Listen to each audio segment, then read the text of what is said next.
So Ken, hey man, thanks a lot for rejoining me here. It's been about a year and a half since we did our last recording, and I know a lot has been going on in the college campus scene, right? Let's set aside the hot topics of the moment with some of the challenges and stuff like that. But we came out in 2020 and through COVID and all the like, and we came out on the other side. There was a lot of differences in the industry about whether tests are required or different items like that, and kids and candidates going through different processes.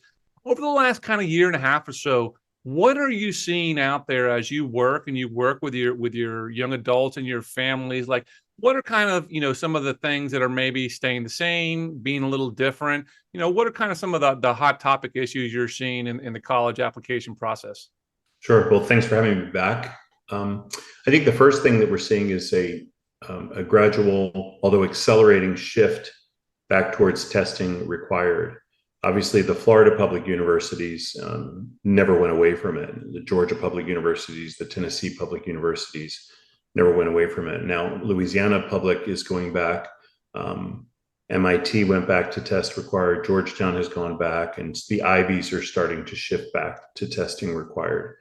And I think that is a pattern that will accelerate over the next few years. Michigan has already announced that they'll stay optional at least for one more year. But one of the things we do with our clients is try to encourage them to test, even if they're thinking about schools that are currently test optional, for a couple of reasons. One, it's possible that 1 year to the next, the school could change, and now you need to have a test score. And two, it is an extra piece in your puzzle as you're applying.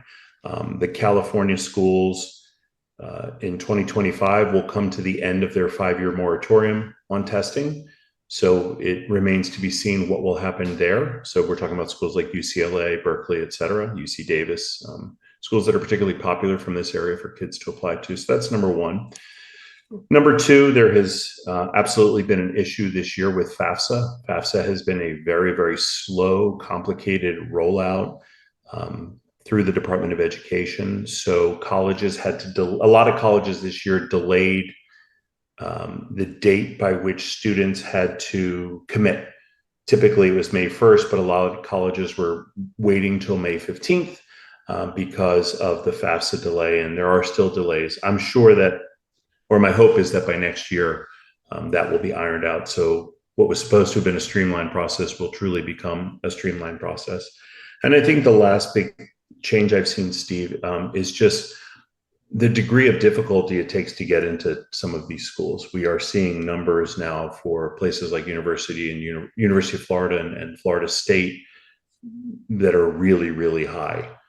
Numbers that the kids are typically going to need. So that is something to be aware of. There is one other change as I think about it. The state of Florida added an additional standardized test called the CLT exam, which is another test that kids applying within the state of Florida can use for admissions, and it is also usable for Bright Futures qualification. Really interesting. I hadn't heard that, Ken. That's really helpful, that CLT exam. And that will be for kids that are looking to apply, that are going to start the application process here at the end of 2024 for fall of 2025. That's where that CLT is going to be applicable for? It actually was applicable this past year for kids applying this year. It's a test that's been used around the country. Typically, it was used by places like Hillsdale College, which is sort of a conservative Christian school in the Midwest, and the state of Florida has added it in. To be candid, my clients, if they're using testing, have relied on ACT, SAT, but I just like to let people know this is another option. It's a fully online exam that I think can be done from home. So that is sometimes an added benefit for kids just in terms of scheduling. And the Florida Bright Futures website has the breakdown of the scoring requirements for the different tiers of Florida Bright Futures. But I do know, for example, that all of the Florida public universities will use it as an admissions test as well. Okay, that's really interesting. We'll get some research. We'll put some links out here into the show notes.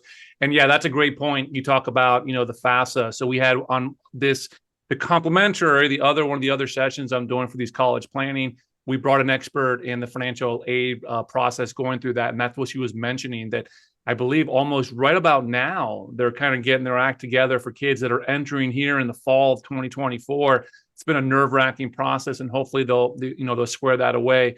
But just reiterate, with her, especially, it's how important it is. You're going to go that route to get that in, as early as possible. Early is always better, Yeah. right? And Because you can Ken, always so fix things.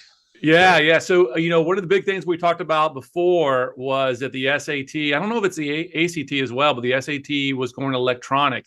And as we It know, did. my oldest just took the exam electronically. He said it was a little different. What's the early feedback? What are you getting on that for the SAT? And maybe is there any kind of recommendations on how these kids can prep a little differently for what the feedback you're getting? So the two big differences are that one, the test is a little bit shorter, and that's fine. The biggest difference is that the test is adaptive. In other words, when the student is taking the SAT now, if they're doing well, typically the test will get harder. The test is responding to the student. If they're not, the test tends to get a little bit easier. It's still early in the process, right? This past March, we're now sitting here in late May. This past March was the first true national digital exam for the SAT. So I'm not sure we have enough data yet to see. I've had clients that have done real well. I've had clients where the computer-based test is not their cup of tea, so they'll pivot. The ACT is still paper-based. There's rumors out there that the ACT will go digital. I mean, I think ultimately that is the wave of the future for all standardized testing, is to go digital. Yeah. It's still, you can still fully super score if you need to super score.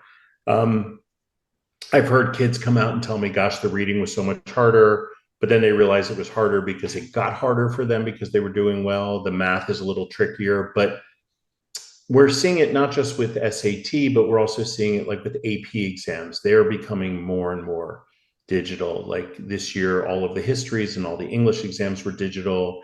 And next year, I think the psychology exam is going digital. And in 2 years, the government exams, comparative in US, will also be going digital.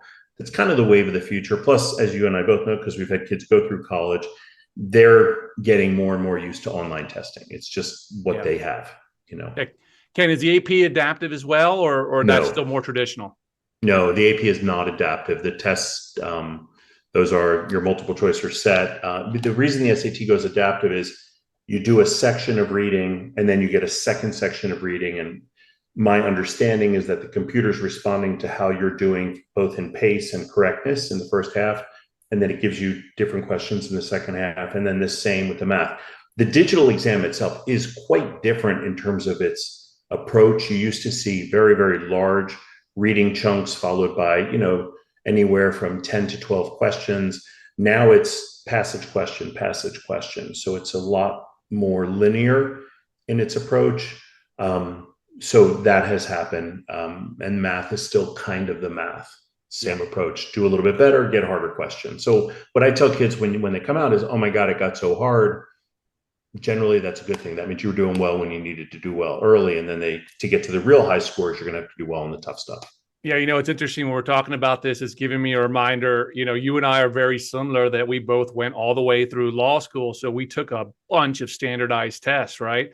And Right. so I remember I could have prepared. I wish I had Ken Spiegelman when I was going through my LSAT, because I didn't really prepare that great. And what I remember, I think it was 5 sections, and I went through the first 3, and then they gave us a break. And I was like, after the first 3, I was like a prize fighter. I was groggy, like, what happened? I don't know where I am. I was dizzy. I literally went to a bathroom. I splashed water on my face. And then I refocused and got back in for the second part. And when I got my result back, I think I had missed nearly 60% of the questions in the first 3 parts, right? So that the last 2, I did so well that I did, good enough to kind of get there. But so it sounds like in this age of this adaptive online testing, I mean, you got to sit down, you got to be in your seat, and you got to be ready to go, because this is a sprint more than a marathon now. Yeah, I think it's if it's not a 100-meter, it's probably like a 400-meter race, right? You have to have real good pace from start to finish. But the test, I think, is designed that the early questions should be the least challenging questions for them. So the computer is going to sense if you're not doing well on the easy stuff, they're not going to hit you with the hammering, really difficult stuff. There are tests available online, and I think more and more resources are coming available to help the kids get ready. In addition to the kind of work we do with tutoring the kids one-on-one, there's all kinds of resources they should do. And I think the best practice is just practice, right? Just keep grinding on practice tests, work with your tutors on the things that you're weak on, because you may be a great math student, but gosh, it's been a while since you looked at Algebra 1 or geometry, and you need to refresh that. Or you may be real good at reading comp, but English grammar rules might be something that you need to dig into. Every kid has their own strength and weakness. I think, as I think back at the time when you and I were taking these tests, everything was different. Like test prep was different, test setting was different. The good thing about the computer testing, I think, is that they do get their scores a touch quicker now, and that it's not a 3.5 hour endurance race anymore. It's 2 to 2.5 hours of pretty intense. And I think with the AP being online, I think that actually benefits the kids because they type faster than they handwrite. Clearly, typing is much neater than handwriting, and they can edit on the fly. And kids today are really good at using computers, so that ability to edit on the fly, I think, makes life a little bit easier for them. Yeah, that's great. Those are great points. And Ken, to go back to your first point, there's lots of conversation amongst parents. Everyone's seeing it. Everyone's feeling it. Just what you talked about, especially down here in Florida, that the Florida State schools are getting harder and harder to get into, right? So what are you telling your clients, your families as they come in, whether it's a mean of setting expectations or are they applying to more schools? Has your strategy or your thoughts, anything changed as Florida State, UCF, all of them are very high quality schools to get into? Is that changing because it's becoming so difficult to get into those schools? I'm always very honest with my clients about, what their chances are with different schools. Obviously, and you and I have talked about this, I never use the word safe in the process because nothing is safe. But I will tell them this has become a big reach. Florida and Florida State have become a big reach for everybody. Again, this is not the world that you and I grew up in. Yeah. And I think there's a lot of reasons for that we've talked about before, cost, et cetera. But you do have to manage expectations. You need to be clear. If you want these schools, you have to look at this. Now, schools like Florida have lots of different ways to get in, right? They have pace, they have innovation. We've talked about these before. Florida State is starting to add in programs like their TCC Aspire program, where you can be accepted to TCC for your first semester, get at least a 3.0, including, I think it's at least a B. I could be wrong about that, but it could be an A, but I'm pretty sure it's at least a B in your English and math, which are required. And then you're automatic into Florida State in the spring. So you have to talk with clients, help the parents and the children understand that if these are your dream schools, there are different ways to make that happen. And maybe you have to do your first semester here to do your next 7 semesters where you want to be. But the good thing about the state of Florida is we've got some fantastic state universities. It's not just Florida and Florida State. I've had clients go to UCF and USF and Gulf Coast and FAU and FIU, et cetera, and they're happy and they're thriving and they're doing great. And all of them take prepaid and all of them do Bright Futures. And so much of this is about what you do when you're there, right? And then you go off and you succeed. So while I'm a huge Gator, that, you don't have to just go to UF to be successful, right? Yeah. You can go to one of the other public universities. And it's not just true within the state of Florida. I mean, you go outside the state of Florida, like University of Georgia has become very, very tough to get into.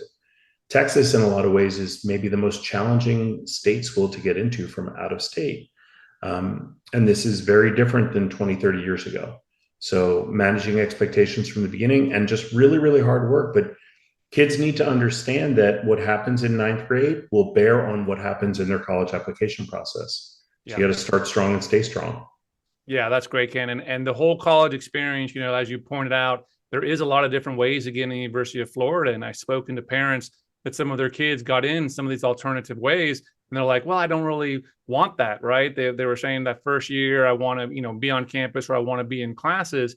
But if you manage that expectation at the offset to say, hey, listen, this is only for 1 year. You're going to get there, right? But this is the way to do it because, yes, so much of an emphasis is put on the actual experience.